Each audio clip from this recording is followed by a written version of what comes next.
This is what removing the muffler from an old BMW actually sounds like. I did the whole thing in my garage. Stainless steel pipe from the local hardware store, and I welded my own exhaust tip. Here's what it sounded like before.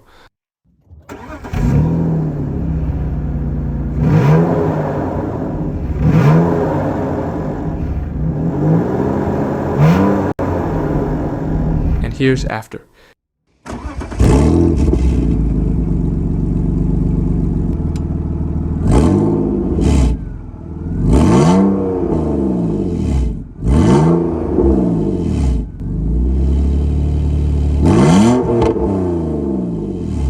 Though keep in mind that the sound is recorded right next to the exhaust. Here is a drive-by without the muffler.